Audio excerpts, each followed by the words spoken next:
Good afternoon. We're learning new details today on the cause of a GO train derailment outside Union Station last week. The head of Metrolinx saying a failure of rail fastenings along the line caused the issue, which resulted in significant delays across the system. And riders caught up in the massive service disruptions last week will be eligible for a refund. CTV's John Musselman has been following this story and joins us live from Union Station with the latest. John. Well, Nathan, I can also tell you that the CEO of Metrolinx offered an apology to all the customers, admitting that there was a major communication failure here when this happened.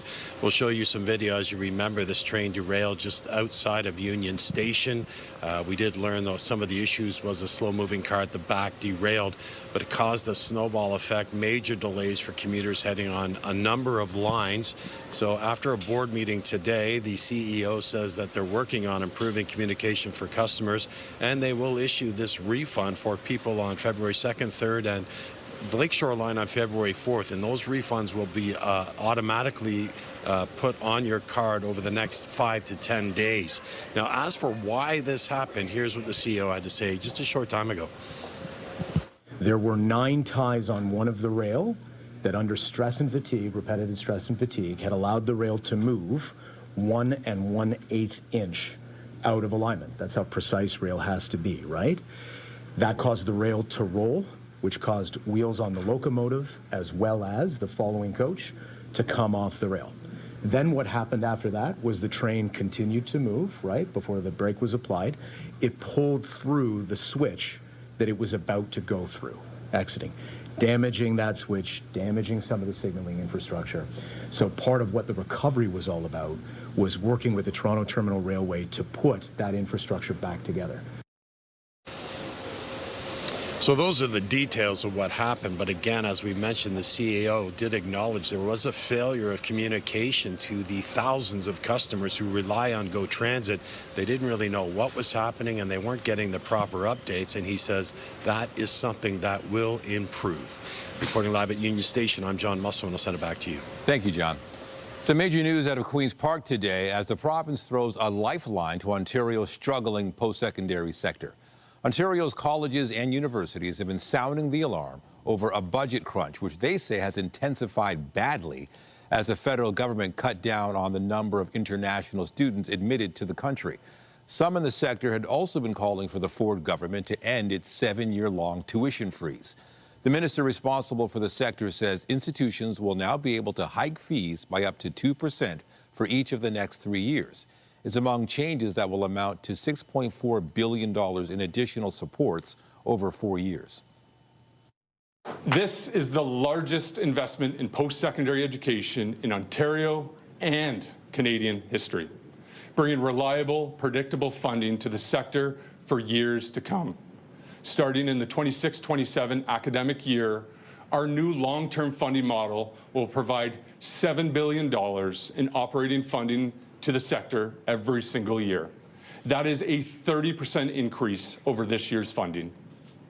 With this new model, we're funding over 70,000 new seats in high-demand programs like STEM, healthcare, teacher education, and the trades, expanding the programs students want to create the workforce Ontario needs.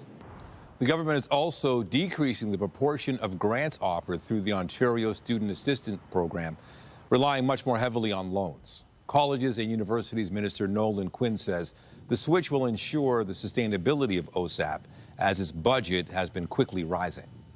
It has been nearly a year since a Delta Airlines plane crashed at Pearson Airport, and the Transportation Safety Board is out with an update on its investigation. The jet was arriving from Minnesota February 17, 2025, when it slid across the tarmac and flipped upside down. 21 passengers were sent to hospital. The TSB says so far it has completed an examination of the aircraft's wreckage, and a detailed analysis is underway. It's also analyzing audio from the cockpit and flight tracking data from onboard recorders. The agency says it is still too early to draw conclusions about what caused this crash. In Peel Region, investigators believe there may be more victims connected to an ongoing homicide investigation in Mississauga after a woman was fatally assaulted in an unprovoked attack last month. Peel police are searching for this man, who they say had contact with the suspect prior to the homicide. He was wearing a green jacket, blue jeans, and a black toque. On January 30th, police say a woman was assaulted with a metal rod in an unprovoked attack near Dundas and Dixie. CTV News previously learned the victim was waiting in a tent for a pawn shop to open when she was approached by the suspect. She was taken to hospital and died of her injuries. Police say the accused also seriously injured a man in another attack at a bus stop in the same area. 58-year-old Kent McCarran is charged with second-degree murder and aggravated assault. Witnesses or anyone who believes they had contact with him are asked to call Peel Police. And staying in Peel Region, police are investigating after shots were fired at a Brampton home late last night. Officers were called to the Bellini and Countryside Drive area just after 11:30. Police say evidence of gunfire was found, but no injuries have been reported. The sexual assault trial of Canadian businessman Frank Stronach is underway today after delays stretching more than a week. The judge-alone trial was initially scheduled to begin last week, but Stronach's lawyer asked for more time to prepare. The alleged incidents occurred between the 1970s and 1990s. Frank Stronach, who is now 93 years old, is facing 12 charges, including sexual assault and forcible confinement. 7 complainants are expected to testify at this trial. There will be another trial in Newmarket. The Crown stated that it intends to prove beyond a reasonable doubt that each of these incidents occurred without the victim's consent. The identities of the complainants are protected by a publication ban. Police are asking for the public's help as they search for a suspect in a break-and-enter at an apartment building near Broadview and Danforth. Officers have released this image of the suspect. They say 39-year-old Corey Ramsey is wanted on several charges, including breach of probation and break-and-enter. Police say an apartment building near Broadview and Danforth was broken into last Friday around 4 in the morning. Police say multiple storage lockers in the underground parking garage were broken into. Anyone with information is asked to call police or make an anonymous tip with Crime Stoppers. 3 garbage trucks caught fire at a GFL yard in Etobicoke overnight. Now, this is a look at the scene near Kipling and Rexdale. Toronto Fire says crews were called here around 2:30 this morning after a passerby called 911. At first, just one of the natural gas-powered garbage trucks parked in the yard was on fire, but flames spread to 2 more trucks. The fire is now out. Nobody was hurt. The cause is under investigation, and police can't say at this point whether the fire is considered suspicious. It's been touted as the largest infrastructure project in Canadian history, the country's first high-speed rail network between Toronto and Quebec City. Officials say it will connect millions of people living along the corridor and dramatically slash travel times. CTV's Janice Goulding attended an open house in Markham where more details on this project were provided to the public. Construction on the country's first high-speed rail network won't begin until 2029, but public consultations are running full speed ahead. A Markham open house, one of a series of 26 in Ontario and Quebec over the coming months. We're really committed on doing the project right and making sure that we bring the public along across the entire life cycle of the project. Then Canadian Prime Minister Justin Trudeau announced the project just under a year ago. 7 stops running between Toronto to Quebec City at speeds of up to 300 kilometers per hour. We have so much traffic, and there's this whole talk about climate change. Having an electrified train would be way better than cars or planes. I'm hoping that, this phase will be successful and we can look at expanding this network further westward and potentially even linking up across Canada. I'm not skeptical. I'm sure we can do it. It's possible. There's so many other countries who have the same high-speed rail. We can do it too. Alto, the Crown Corporation behind the ambitious project, says open houses and virtual sessions are crucial before route alignment and station locations are determined. What we didn't want to do is put lines on a map and ask residents which one they hated the least. While he agrees with the concept of a high-speed train, very little knows what it's like not to have a say about a rail route. They just, before they announced the line, they just went ahead and expropriated the land. The dairy farmer saying the CNR built on his property in the late 50s. It doesn't take any consideration when I'm talking about the CN expropriation. They just knew they wanted a line to go from A to B. Still, Alto says high-speed rail will generate significant economic benefits. We are the only G7 country that doesn't have high-speed rail. This is something we should have done 40 years ago. So we can't afford to waste any more time. While final construction funding has not yet been approved, initial plans would see the first segment connecting Ottawa to Montreal. Janice Golding, CTV News. Toronto's municipal election is still several months away, but a new poll suggests Mayor Olivia Chow holds the advantage. Chow has 40% support among decided voters, according to Liaison Strategies. However, she hasn't officially confirmed if she will seek re-election yet in October. Former Mayor John Tory, who also hasn't declared if he intends to enter the race, has 33% support. City Councillor Brad Bradford, who announced his intention to run last year, has 18%. The survey is based on responses from 1,000 Torontonians with a 3.1% margin of error, 19 times out of 20. It's been a busy morning at the Milano Cortino Games. 2 more medals for our athletes, but Team Canada is still chasing its first gold. We'll have the latest in moments. But first, we're learning more about the mass shooting in Tumbler Ridge, BC that happened Tuesday as the community and truly the country mourns this heartbreaking tragedy. CTV's Kathy Lee joins us now live from Tumbler Ridge with the latest. Kathy, yesterday CTV reported 25 injuries in this shooting, 9 deaths, which includes the suspect, 18-year-old Jesse Van Roetselar. Are there any updates on the conditions at this point of those who are injured?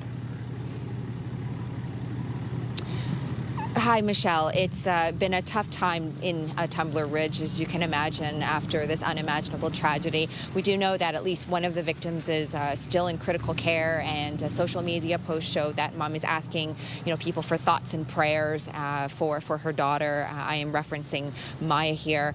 This has been a tough couple of days for this town, and I do just want to show you we are at the place where there was a vigil last night, and there is a growing memorial right behind me, just so you can see what's been laid down here for the victims of the shootings. We have lots of flowers that are here. Many people have been coming all morning, just laying down flowers and having a moment of reflection and honoring the victims. There are candles, pictures of the victims, and of course there are teddy bears. And there are teddy bears because the victims were so young. We have 3 12-year-old girls, a 12-year-old boy, and a 13-year-old boy, and that, I think, magnifies the tragedy here because the victims are just children. And we spoke to Kylie Smith, one of the victims' parents yesterday, Lance Young, and he wanted to speak to us because he wanted to share his daughter's story, and he wanted to put a face to the individuals who were impacted. Have a listen. To put someone's picture up on the news, put Maddie's picture up, put my daughter's picture up, and Takaria and Abel and Ezekiel and Maya, who's still fighting for her life, put all their pictures up. Let's stop giving this psychopath the recognition, because these kids were lost before they got to become teenagers. So let's put their pictures up, please, and remember them, not this murderer. And those victims will be remembered, including an educator as well, and the other 2 victims that were killed at the home of where the suspect lived.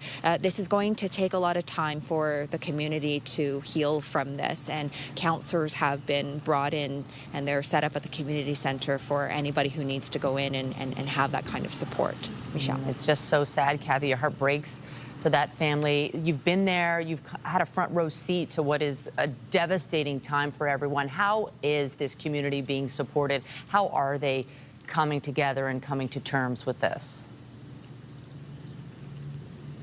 Again, as I mentioned, Michelle, the counselors are here, so they're here for them just to help them through this journey. But last night at the vigil, so many people came together at this very spot. And because Tumbler Ridge is so small, like I said, 2,400 people, every single person is connected to each other. People who spoke to me last night either knew the victims or they knew the families. And so they're grieving all together. And one of the students who goes to the high school who survived this, he just said that he cannot believe that something like this would happen in a place like Tumbler Ridge. They moved out of the city to be able to come to a place where they thought was very safe, and by all accounts is still safe. this is a place where you keep your doors open. You don't lock your doors. You know, you go over to your neighbor, and everybody is here to help everyone. So they're having to come to terms with not just the tragedy, but just trying to figure out, you know, not just why did this happen, but how they move forward in all of this. Michelle. CTV's Kathy Lee live for us in Tumbler Ridge. Appreciate it. We have more news in a moment, but first a look at the forecast. There's a live shot of the city this afternoon. It looks like the birds are out just chilling on the water. Comfortable conditions today. We're near the seasonal mark, which is nice, relatively speaking. Let's bring in Lindsay for a look at the forecast. Hey, Lindsay. Hey, Nathan. Yeah, normally when we say it's a day for the Ducks, it means that it's raining. And interestingly enough, we do have some rain in the long-range forecast. So that should give you a clue as to the fact that temperatures are going to start to warm up. But today, we're on the cooler side once again. It is -4 at this hour. Wind chill -10, feeling into the minus double digits in most parts of the Golden Horseshoe. Yet again, and a big reason for that is these winds that are coming out of the northwest. Not as strong as they were last night. In fact, the gusts are starting to ease now, but that wind direction will keep us cooler today. We've had some scattered flurries ongoing for the last day or so now, but they have really tapered off around the GTA. Not only that, but we expect the cloud cover to continue to clear, and we enjoy some sunshine for today. So there's today at a glance. -2 degrees is where we're hoping to land at some point this afternoon for a daytime high. Things are going to get progressively warmer as we head into the Family Day long weekend. So we'll take a detailed look at your forecast coming up. But for now, Michelle, I'm going to send it over to you. Thank you, Lindsay. Well, it is a big Thursday for Canada at the 2026 Winter Olympic Games. The men's hockey team kicking off their competition, and Canadian athletes already landing on the podium twice today. For more, we're joined by CTV's Scott Hurst, who's following all the action very closely from the CTV National Newsroom. Scott, Canada adding those 2 medals to our tally so far today. We had that one late yesterday. Tell us more. Michelle, 2 more medals for Team Canada, as you mentioned, both coming from the slopes. A silver medal in men's freestyle skiing moguls and also a silver medal in the men's snowboard cross event. Let's start with the snowboard cross. Really a thrilling finish for Elliot Grandin, a 24-year-old from Quebec. The silver medal, but he was just off the gold medal pace, losing out on the gold medal really by the nose of his snowboard. So getting a silver medal, adding to his personal medal haul, a double medalist during his second Olympic appearance at the Beijing Games, a silver in this same event 4 years ago in snowboard cross, also a bronze in the mixed team snowboard cross event in Beijing. So he now has yet another silver to his ever-growing medals case. Also for Canada's flag bearer, adding to our medal count, silver on the slopes for Michael Kingsbury.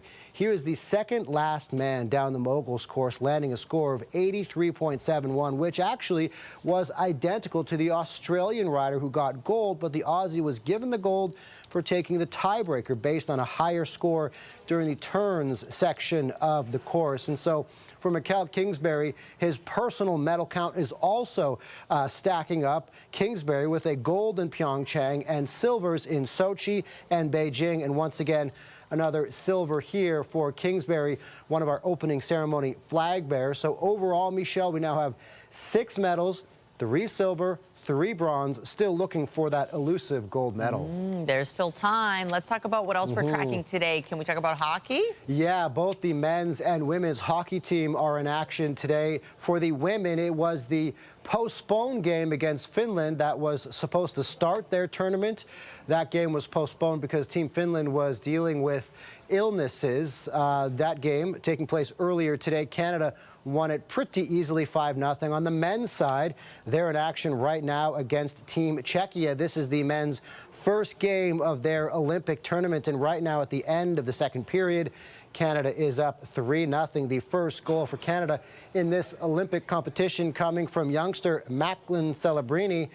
Right now at the end of the second period, Michelle, it is 3-0 for Team Canada in their first game of the Olympic schedule. So we'll be keeping a close eye on the men's and women's hockey team throughout the rest of the Olympic program. Nice, comfortable lead for our men. All right, CTV Scott Hurst live for us in the National Newsroom. Thank you. Thanks, Michelle. Olympic organizers have disqualified a Ukrainian athlete over a helmet he wanted to wear, depicting athletes and coaches killed in the war with Russia. The athlete was kicked out of competition this morning after denying last-minute pleas from IOC officials to change course. CTV's Garrett Berry has the story. Vladislav Haraskevich was a contender during these Olympic Games. He finished near the top of the field in his training runs, but the athlete told reporters today after his disqualification that the Olympic moment has been stolen from him and from other athletes. At issue, his helmet of remembrance depicting fellow athletes and coaches that have been killed since Russia's invasion of Ukraine. The IOC says wearing the helmet amounts to messaging or expression, and expressions are banned in every case on the field of play. Once we start taking stands against wars and conflicts, there is no end. There is no end. And this leads into partly why we have these guidelines, is because if we start reflecting all of those conflicts in the world on the sporting field, there will be no sport. IOC officials say they were working towards a compromise, maybe a black armband, and were allowing the athlete to wear his helmet in training, interviews, and in other places. Haraskevich said the IOC president, Christy Coventry, who traveled to plea with him this morning, did say nice things, but ultimately he says the IOC's actions fall in line with what he calls Russian propaganda. Garrett Berry, CTV News, Milan. Officials are now warning Canadians to avoid all non-essential travel to Cuba amid growing concerns about shortages of fuel, electricity, and basic necessities. Foreign Affairs Minister Anita Anand says the government is working with airlines to help Canadians return home, and Global Affairs Canada consular officials are providing support. Air Canada, Air Transat, and WestJet have already suspended all flights to Cuba. In a largely symbolic move, the U.S. House of Representatives has voted against President Donald Trump's tariffs on Canada. All right, let's bring in Jeremy Sharon in Ottawa. And Jeremy, this might sound good. What happened?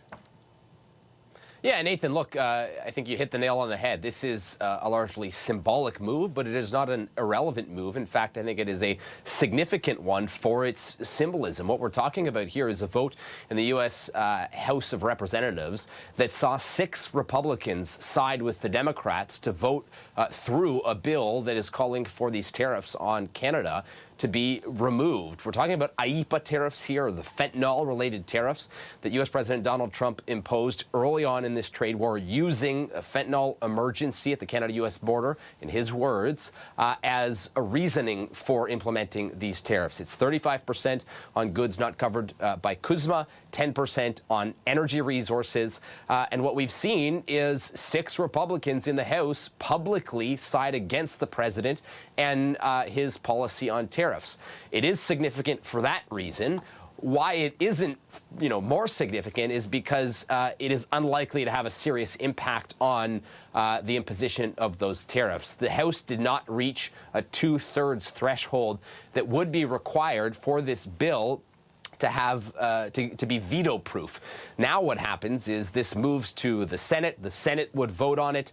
Then it goes to the president's office, where he could sign it, or more likely in this scenario, veto the decision before it then goes to Congress, and Congress would not have the power to overturn the president's decision. So that is why this is largely symbolic, but it is adding to mounting pressure the president is facing and mounting opposition to his policies on tariffs. These are the same tariffs that are in front of the U.S. Supreme Court right now, as we're waiting for a ruling by the court to determine whether or not the imposition of these tariffs were even legal. So, it is not insignificant in that the public pressure that the president is facing continues to grow, and now it's coming from within his own party as well, Nathan.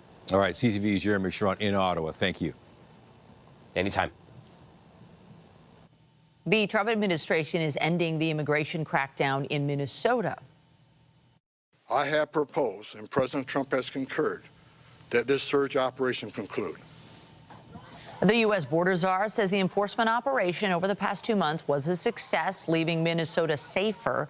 Tom Homan says some U.S. personnel will remain until investigations and other work is done. 2 American citizens were fatally shot by federal officers, and there were also thousands of arrests and protests. In Arizona, a pair of gloves have been found during the search for clues in the disappearance of Nancy Guthrie. It's unclear if the gloves match the pair worn by an armed man in a ski mask, tampering with Guthrie's doorbell. Local news stations reported they have been submitted for DNA analysis. Meanwhile, investigators continue to deal with thousands of tips and are pleading with residents to share surveillance camera images from specific dates leading up to the disappearance of the 84-year-old mother of Today Show host Savannah Guthrie. Europe's Ariane 6 rocket is scheduled to lift off today with a powerful new look. It will sport a new configuration equipped with 4 boosters around its core stage.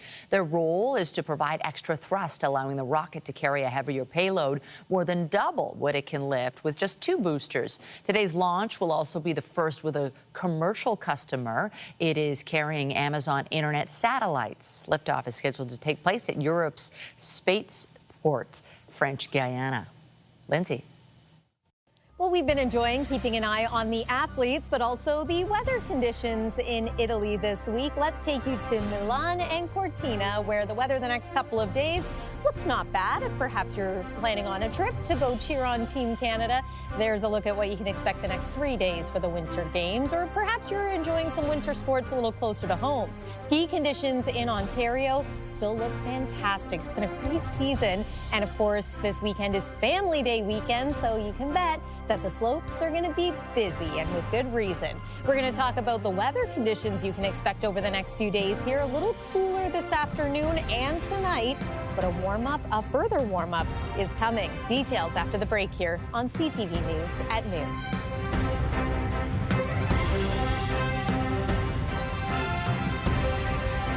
When you see it happen, send it to CTV News.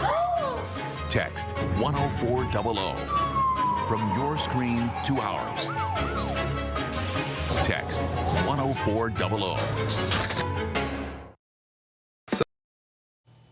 We're into the back half of the week now, and it feels a little cooler today than it did yesterday, but I think with the sunshine in the mix, it's really nice. Yeah, it makes a big difference. And also when you look ahead, you see those temperatures above 0. Feels good also. Yeah, we see temperatures above 0. We also see some sunny days. So I think the long-range forecast is looking pretty good, especially considering for many it's going to be a long weekend. So that's going to make it extra enjoyable as well. Typically, I think around Valentine's Day, it's often pretty cold here in the city of Toronto. We've had plenty of cold weather this winter.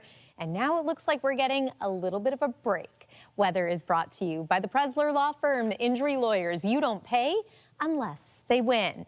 We've also had no shortage of snow this winter, and yesterday crews were out in Huron County, so again, this is closer to the shoreline of Lake Huron, trying to clear some of the snow drifts along the local highways there. You know, some of these drifts are about 6 feet high still, and they've led to a few road closures in the area just because of the snow blocking the roadways. So that was another day of progress, but of course yesterday we also had blowing snow in this part of the province, along with some local freezing drizzle as well. Today, it's a little bit cooler once again here in southern Ontario and around the GTA, but we're going to warm up the next few days here, starting with 0 degrees tomorrow and then on the plus side after that.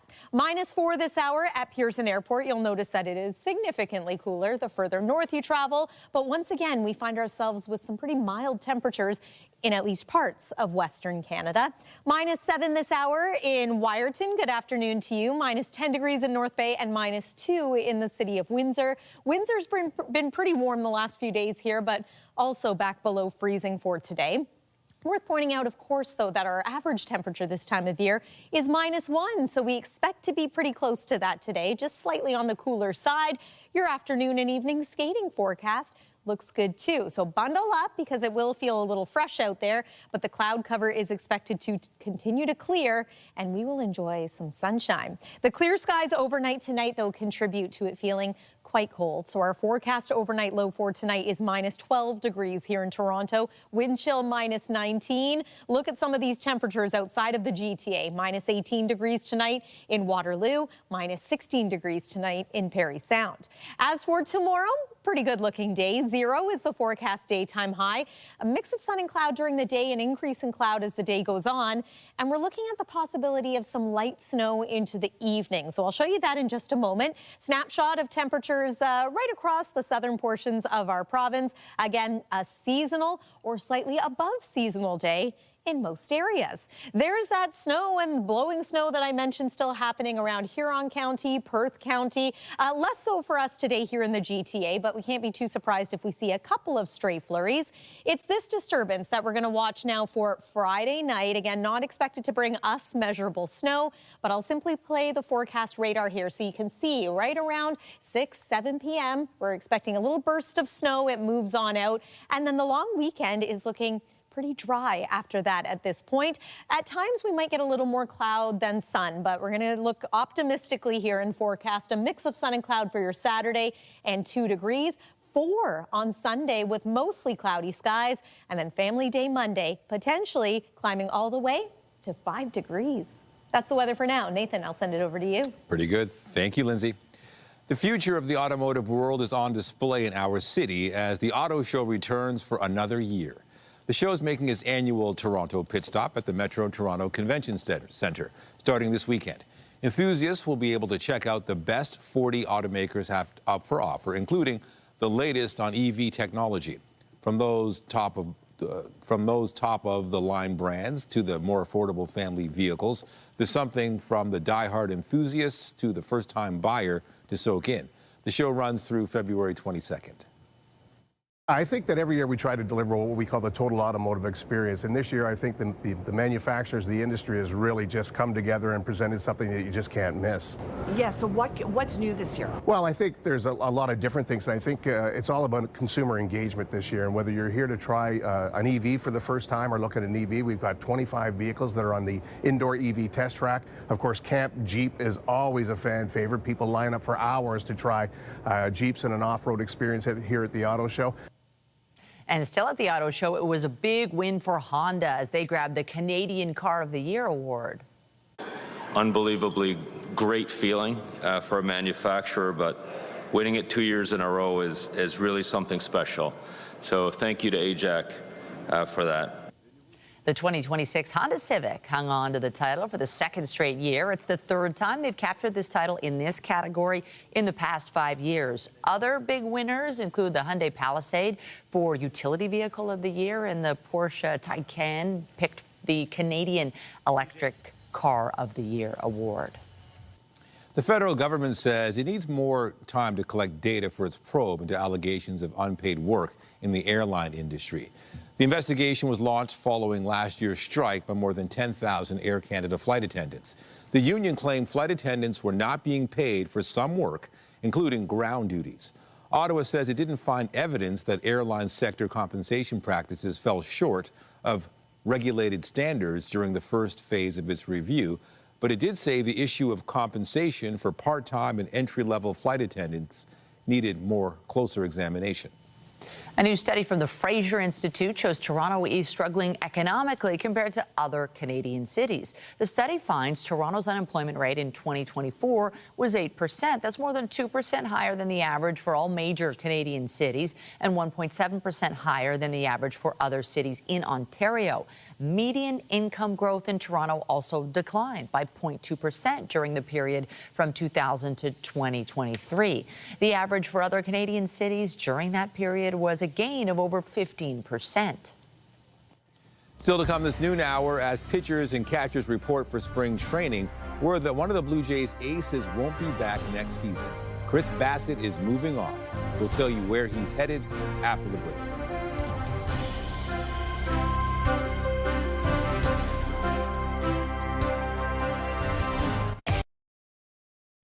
In sports, the Raptors were looking to keep their win streak alive, hosting the Detroit Pistons last night. There's Levert and a turnover. Walter Scotty with the left-handed slam. The Raps had their moments in this one, but the Eastern Conference leading Pistons led from start to finish, going on to win 113-95. This was the team's final game before the All-Star break. Scotty Barnes and Brandon Ingram are off to the All-Star festivities in L.A., taking place this weekend. The Raps' next game is 1 week from today against the Bulls in Chicago. Free agent pitcher Chris Bassett has reportedly agreed to a contract with the Baltimore Orioles. Bassett spent the past 3 seasons with the Blue Jays. According to ESPN, the 36-year-old has reached a 1-year deal with the Orioles worth $18.5 million for the upcoming season. Bassett posted a message on Instagram thanking Blue Jays fans. And it reads, Toronto and all of Canada, I'm beyond grateful that my family and I chose to come 3 years ago. From having our youngest son there to getting to a World Series and everything in between. It was filled with love and friendships that my family will cherish for the rest of our lives. We gave you everything we had. Y'all gave us so much more. Thank y'all for literally everything. And we all remember just how close our Blue Jays came to winning the World Series last year. How could we forget? And their success seems to be inspiring more young people to try the sport. Local programs say they're seeing a big boost in interest for this upcoming season. CTV's Krista Simpson has the story. Good morning. As pitchers and catchers report in Dunedin for the official start of Blue Jays spring training, excitement for baseball season is growing in places where the diamonds are still covered in snow. We've seen in the last few years with the success of the Blue Jays that our numbers have gone up pretty steadily. Registration for Kitchener-Waterloo House League Baseball opened in January, and while they expected it to fill up fast. This year we set a record, I think, for setting signups. In 4 hours, we were 100% booked with all of our players. More than 400 others have put their names on a wait list in hopes of spots opening up. The organization says they're looking at whether there are ways to expand the program to get more players on the wait list onto the field. And share the joy of the sport. It's a very individual game, but you have to be part of a team in order for it to work. And you're out in the sun, hanging out with your friends. There's really nothing better. Over in Guelph, Clark Heimbecker plays for the Ontario Blue Jays in the Canadian Premier Baseball League. He's also a junior instructor at the War Room, an indoor baseball facility, and says he's seeing interest in the sport grow too, thanks to the Blue Jays, though not every player aspires to be the next Vladdy Guerrero Jr. It's everyone wanting to come out and try their best to be on a team and have fun, right? So it's super cool to see people come out and give it their all. It's awesome. The War Room, which opened in October, is a place where high-level athletes can train, but it has also been fielding inquiries from people just starting out. We have a number of different options, be that just coming in and renting a lane, throwing a ball around, hitting a ball. We obviously have instructors that can do one-on-one instruction. We also have more structured programs, including a development program and summer camps. In fact, they had so many inquiries about summer camp, they opened registration earlier than planned. We saw a lot of parents jumping at that chance. We still do have spots available, certainly, and we'll continue to expand that as the need arises. For Heimbecker, he's happy to see more people trying the sport he loves. Baseball is a super big community game. It's a game where people come together to play on a team. I would say over my years of playing baseball, I've been in many, I would say, families, and it's been an absolute pleasure to be a part and meet so many people in this game. A sport bringing more and more people together. Krista Simpson, CTV News. Coming up, this is what dreams are made of. Hilary Duff announces her first world tour in nearly 2 decades. We'll tell you when she's coming back to Toronto. Stay with us.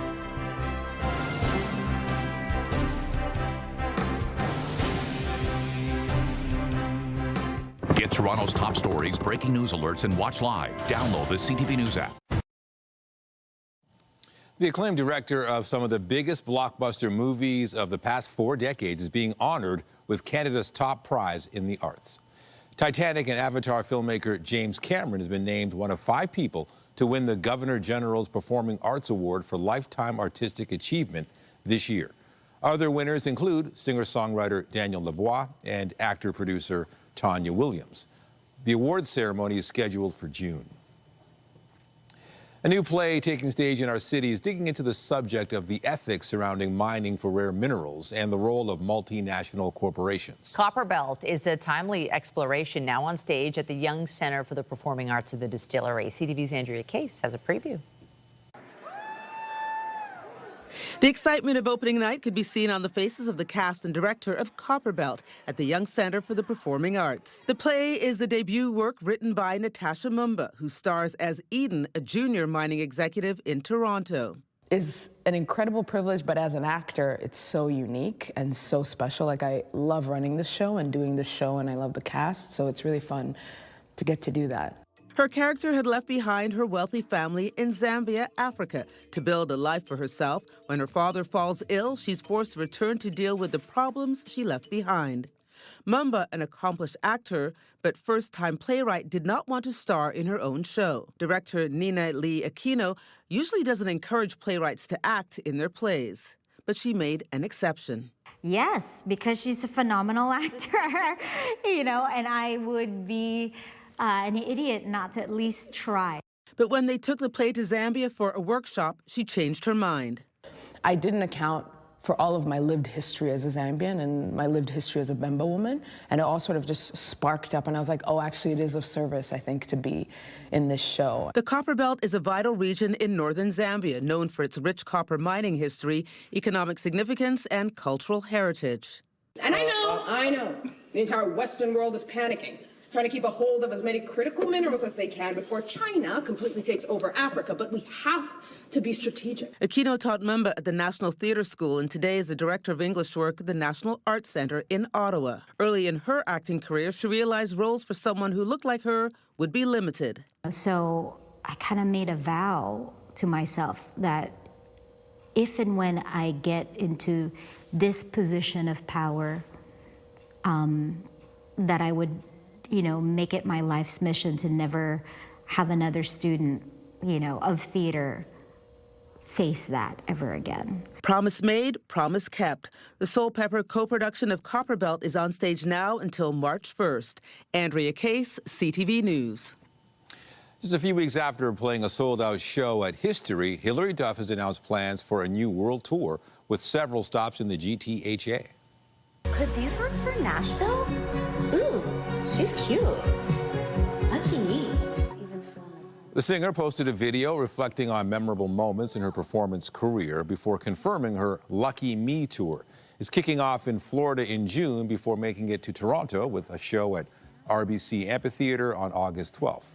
Duff then returns to the region playing Hamilton's TD Coliseum February 2027. Canadian music icon Sarah McLachlan will be taking the stage at this weekend's NBA All-Star Game.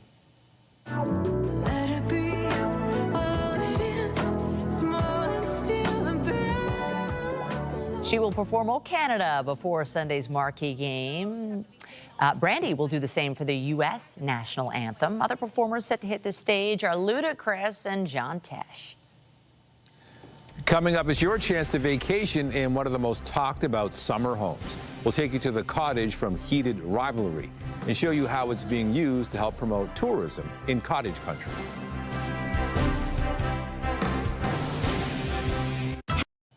The new Heated Rivalry series has taken the streaming world by storm, and part of the love story between two professional hockey players was filmed at a cottage in Muskoka. Here's CTV's Mike Lang on how the cottage could bring a boost to local tourism. This is the Barlokin Cottage, known as The Cottage from the Heated Rivalry Season 1 finale, where lovers Shane and Ilya take their romance to the next level. You're not jealous, are you? No.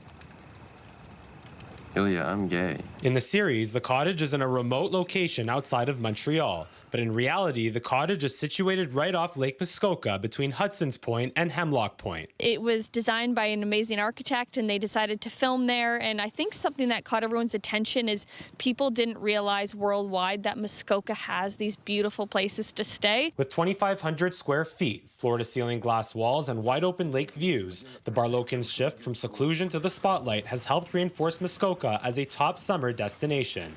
Discover Muskoka highlighting it in their Come to the Cottage campaign with billboards across the GTA, offering a special chance to visit the property. We're anticipating over 15 million impressions, and we've got a lot of great buzz. A lot of TikTokers have been sharing them, and we've heard a lot of rumblings of people seeing them. Expected to inspire another cottage booking rush for this year. It has spurred a lot of web traffic to our site, as far as we're seeing 25% increase in traffic from outside of Canada, as well as inside of Canada, Europe, China, etc. In terms of actually renting the Barlokin, the cottage is privately owned. We're hoping that it might be able to come for rent, potentially, just even a little bit throughout the summer. But if people are interested in Muskoka, the good thing is we really have hundreds of cottages people can rent if they can't get their hands on that one. Whether it becomes available for rent remains to be determined, but Muskoka Tourism says that decision will be made in the coming weeks. Mike Lang, CTV News. Who knew cottage country was so nice? We know. we knew. It's amazing. It's no secret. Something tells me when that cottage goes up, they have to rent it. It'll be For sure. In a heartbeat. And cottage season will be here before we know it. And you know what? Some people go to the cottage all year round, and this might be a big weekend for people to do exactly that.